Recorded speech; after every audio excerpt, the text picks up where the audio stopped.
Jai Hind students, welcome to my physics classes. Students, a meaningful life is not being rich, being popular, being highly educated, or being perfect. A meaningful life is actually about being real, being humble, being strong, and most importantly, being able to share ourselves and touch the lives of others.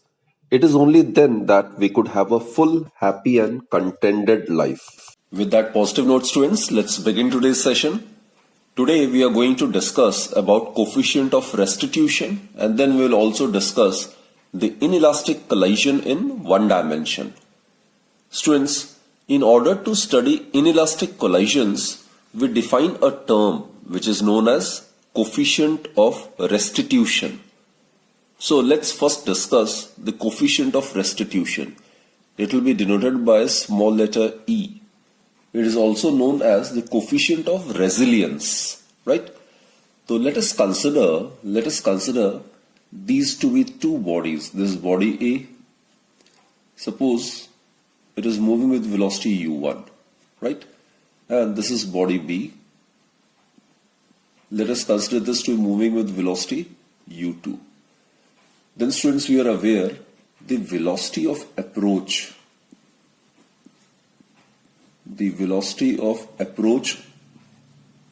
of the two interacting bodies before collision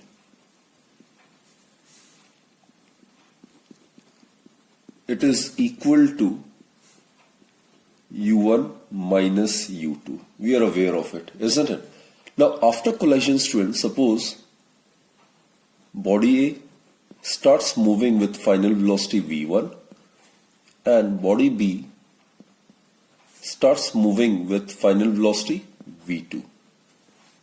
So in this case, the velocity of separation of the two interacting bodies after collision, the velocity of separation of the two interacting bodies after collision, it is given by v2 minus v1. These two bodies will collide only when u1 is greater than u2, isn't it? And after collision, these two bodies will get separated only if v2 is greater than v1. So velocity of approach of the two interacting bodies before collision is u1 minus u2, while the relative velocity of separation we are talking about is relative velocity. While the relative velocity of separation of the two interacting bodies after collision, that is v2 minus v1. Clear? So, according to Newton's experimental law of impact, it is found that the ratio of the velocity of separation after collision of the two interacting bodies and the relative velocity of approach of the two interacting bodies before collision is found to be constant. And it is this constant which is known as the coefficient of restitution, or it is also known as the coefficient of resilience. That is the coefficient of restitution or coefficient of resilience.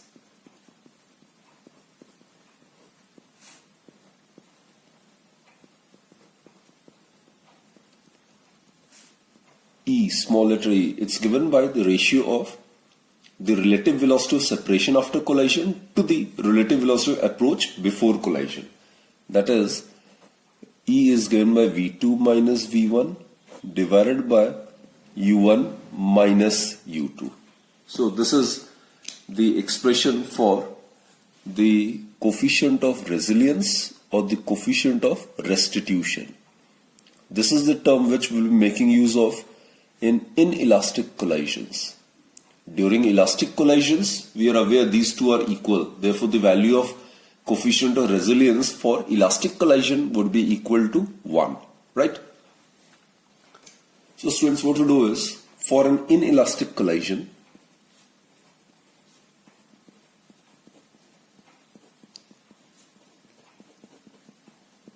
we are aware in the case of an inelastic collision, the momentum of the colliding or interacting bodies is conserved, but a part of kinetic energy is always lost. Thus, although momentum is conserved, but kinetic energy is not conserved during inelastic collision. Therefore, using law of conservation of momentum, what we get is m1u1 plus m2u2. It is equal to m1v1 plus m2v2. You can put this as equation number 1. While, as I've stated, during inelastic collision, a part of kinetic energy is always lost. It's converted into some other form of energy, like it may get converted into heat energy or sound energy. Therefore, students, the final kinetic energy of the system after collision should be always less than the total initial kinetic energy of the system before collision. That is half m1v1 square plus half m2v2 square. This is the total kinetic energy of the interacting bodies after collision. It is always less than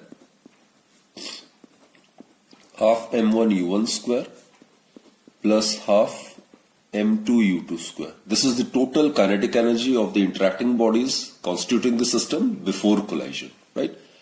Put this as equation 2. Now, on rearranging the equations given above, we get on rearranging the above equations, we get m2 v2 minus u2. v2 minus u2 is equal to m1 u1 minus v1. And similarly, let's rearrange this term as well. Half will get cancelled from both the sides, so we'll be left with m2 v2 square minus u2 square is less than m1 u1 square minus v1 square, right? Now, dividing these two equations, suppose this is equation 3 and this is equation 4. So, dividing the equation 4 from 3, what we get is, this is in the form of a square minus b square. It is a minus b, a plus b, isn't it? So what we get is v2 square minus u2 square divided by v2 minus u2 is less than u1 square minus v1 square divided by u1 minus v1. That is, it's in the form of a square minus b square, so a minus b, a plus b. So v2 minus u2 multiplied by v2 plus u2, right? So we'll be left with v2 plus u2. It is less than, here again, u1 square minus v1 square may be written as u1 minus v1 multiplied by u1 plus v1. So here we will be left with u1 plus v1. Or students, what we get is v2 minus v1 is less than u1 minus u2. So thus what we have proved is, in an inelastic collision,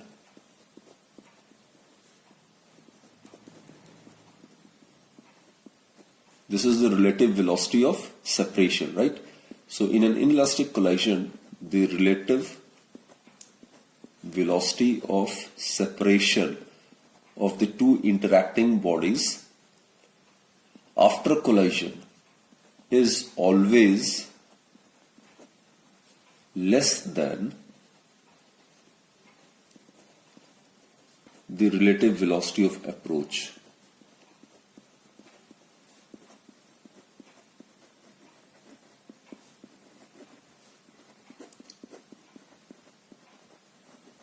That is, now look students, the ratio of these two for an inelastic collision,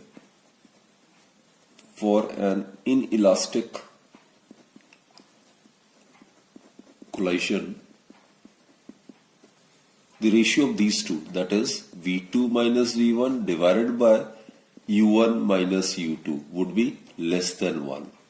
And we are aware, students, the ratio of these two is given by E. E stands for the coefficient of restitution or coefficient of resilience. Thus, for an inelastic collision, the coefficient of restitution is less than 1. Right? This is a very, very important concept to be remembered. And it is less than 1 because a part of kinetic energy during inelastic collision get converted into either heat energy or sound energy or any other form of dissipative energy, right? So during an inelastic collision, E is always less than 1 and it is always greater than 0. It is always greater than 0. The coefficient of restitution, which we have just now discussed, that is the coefficient of resilience, can be used to distinguish between different types of collisions. Like in the first case, let's start with a perfectly elastic collision. For a perfectly elastic collision, we are aware in the case of an elastic collision, the relative velocity of separation of the two interacting bodies after collision is equal to the relative velocity of approach of the two interacting bodies before collision. So, as a result, V2 minus V1 divided by U1 minus U2 is equal to 1. Or students, the ratio of these two, this is what we call as coefficient of restitution or coefficient of resilience, right?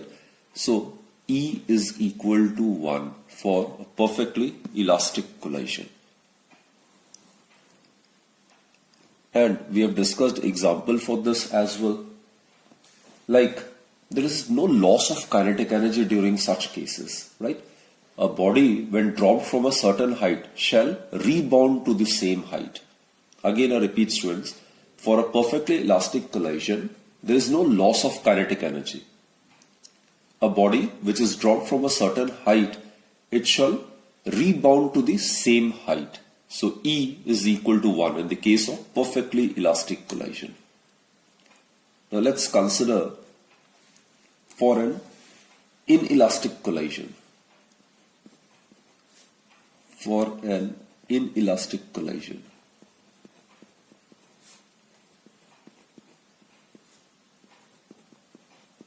Now just now we have discussed, in the case of an inelastic collision, kinetic energy is not conserved. A part of kinetic energy get converted into some other form of energy, isn't it? So in this case, the coefficient of restitution, it is greater than 0 and less than 1. That is, if you substitute the value of E over here, which is V2 minus V1 divided by U1 minus U2, it is less than 1. Or students, V2 minus V1 is less than U1 minus U2.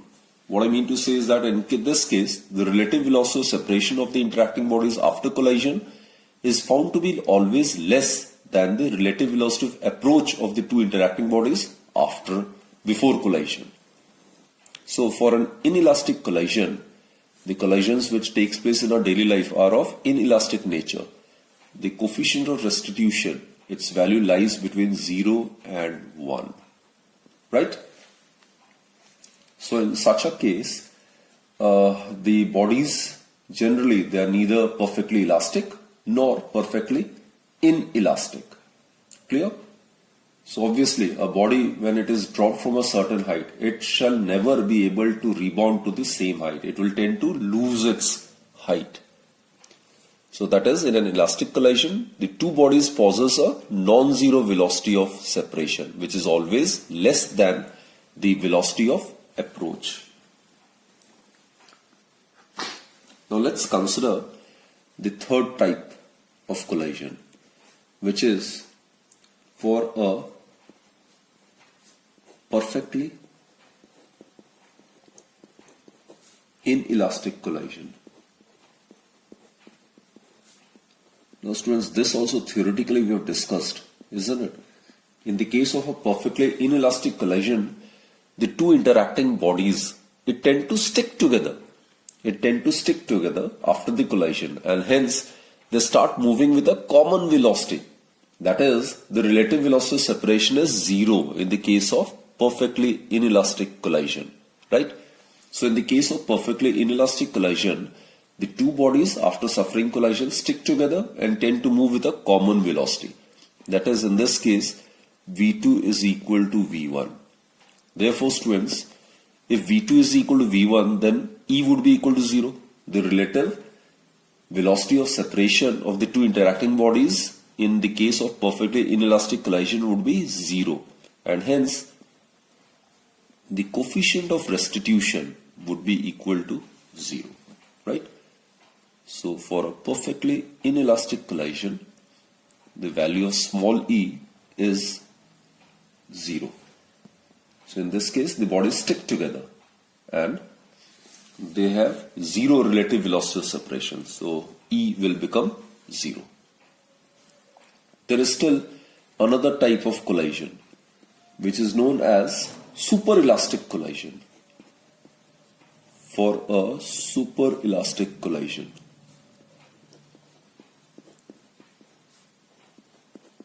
I'll give an example for this type of collision as well.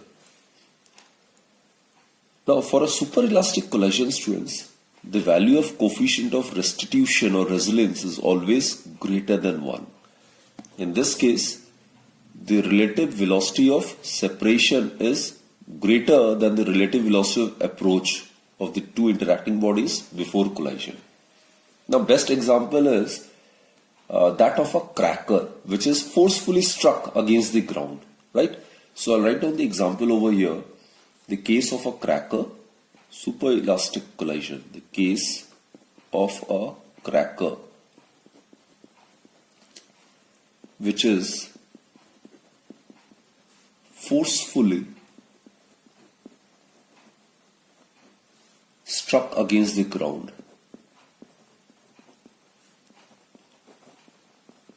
So such a collision is said to be superelastic collision.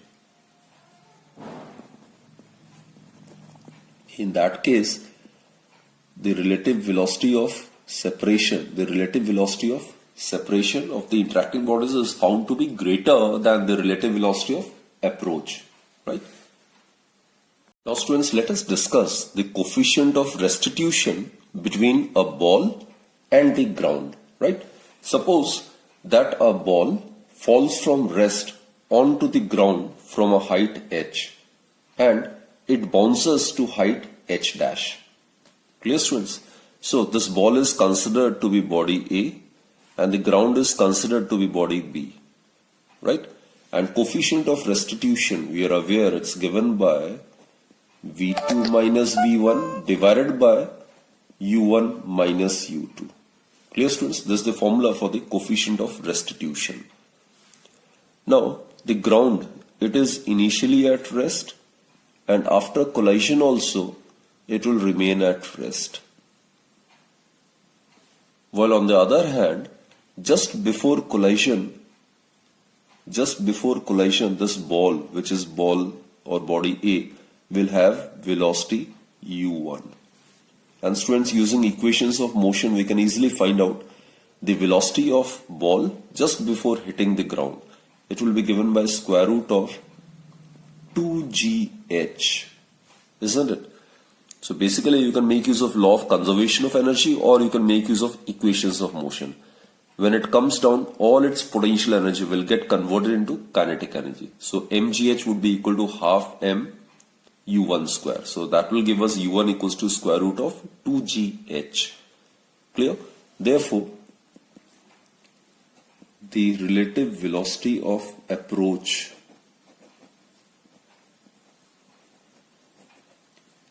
is u1 minus u2.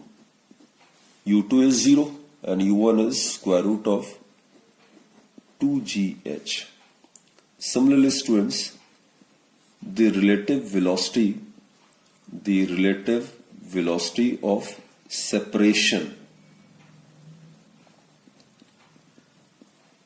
it is V2 minus V1. V2, the ground will remain at rest only, minus V1. V1 is after suffering collision, the body will reverse its direction of motion, isn't it? And it will rise to a height h dash. So now V1 would be given by square root of 2g h dash. Now since its direction of motion has reversed, therefore it would be minus square root of 2g h dash. V1 is square root of 2g h dash. Right? Again, this can be obtained by using law of conservation of energy or by using equations of motion. Here it will have, after collision with the ground, it will move in the opposite direction, isn't it? Its direction of motion will get changed. So here it will have kinetic energy half m v1 square, and at the highest point all its kinetic energy will get converted into potential energy, which will be mg h dash. So equating these two, you will get this expression. Clear, students? So what we get is square root of 2g h dash.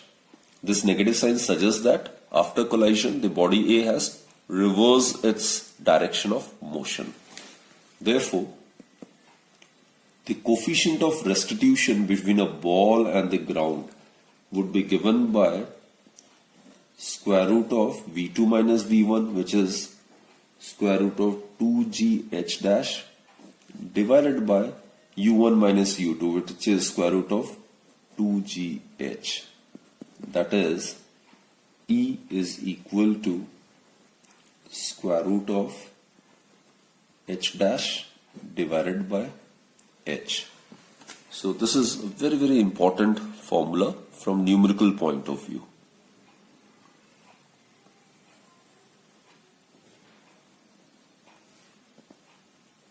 Now students, let us try to attempt this very, very important question based on coefficient of restitution, right?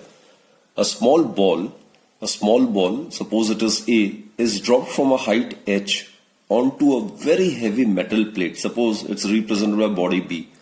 Now the coefficient of restitution between the ball and the plate is given to be small e. How high will the ball rise after the first bounce and second after nth bounce? Right? So we are supposed to express our answer in terms of E, which is the coefficient of restitution. Now suppose, students, the ball strikes the metal plate with velocity u1, right? It falls down, and just before it suffers collision with the metal plate, the final velocity it acquires is, suppose, u1, right? And u1, we are aware, it's given by square root of 2gh. Clear, students? So as the ball comes down, all its potential energy will get converted into kinetic energy. So as the ball comes down, the loss in potential energy would be equal to gain in its kinetic energy. What will be the loss in potential energy of the body? It would be mgh. What would be the gain in the kinetic energy just before colliding with the metal plate? It would be half m u1 square. That is, u1 is equal to square root of 2gh. Clear, students? Similarly, as it suffers collision with the metal plate, then its direction of motion gets reversed, isn't it? Now suppose the final velocity of ball A is v1. Its direction of motion has reversed. Now suppose it is able to raise through height h1. So similarly, using the same concept, v1 can be found to be square root of 2g h1, isn't it, by using the same logic. And also, students, remember, the metal plate is very, very heavy. It remains at rest before and after the collision. So u2, which is the initial velocity of the metal plate before collision, v2, which is the velocity of the metal plate after collision, it will remain 0. And thus coefficient restitution, we are aware it is V2 minus V1 divided by U1 minus U2. So it is 0 minus V1 divided by U1 minus 0. So it is minus V1 divided by U1. The negative sign, as I've told you before also, it indicates that the velocities U1 and V1 are oppositely directed. Clear, students? So E is equal to minus V1. V1, if V1 is square root of 2g h1, square root of 2g h1. Now in order to change its direction, we represent it by minus. Both are oppositely directed. So one is given by the negative sign, isn't it? If downward direction is taken as positive, then upward direction will be taken as negative. So that's why this negative sign is introduced over here. So minus minus will get cancelled. U1 is square root of 2gh. That is E. It is equal to square root of h1 divided by h. Therefore, the height through which the ball will rise after first bounce, it would be equal to h1 is equal to E square h. This is the answer of the first part, right? So after first bounce, the ball will rise to height h1, which in terms of coefficient restitution E is given by E square multiplied by h. Now students, let h2 be the height through which the ball rises during the second bounce. The ball rises during the second bounce. During the second bounce. So you can make use the similar concept, isn't it? So by proceeding as above, h2, it should be equal to E square multiplied by h1. Clear? So let's substitute the value of h1 over here. So from equation 1, what we get is the height through which the ball rises through the second bounce, that is h2, would be given by E square multiplied by h1. h1 is E square into h. So h2 would be equal to E square to the power square into h. Right? Similarly, during the third bounce, make use of the same logic. So h3, it would be given by E square to the cube into h. Clear, students? And during the fourth bounce, during the fourth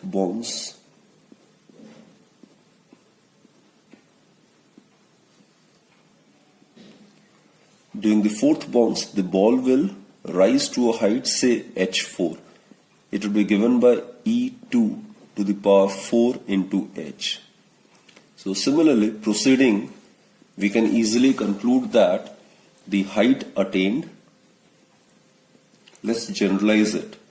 Therefore, the height attained by the ball during nth bounce, it would be obviously given by hn. It is equal to E square to the power n times h. H is the original height through which the ball is dropped, right? This is h. So what we get is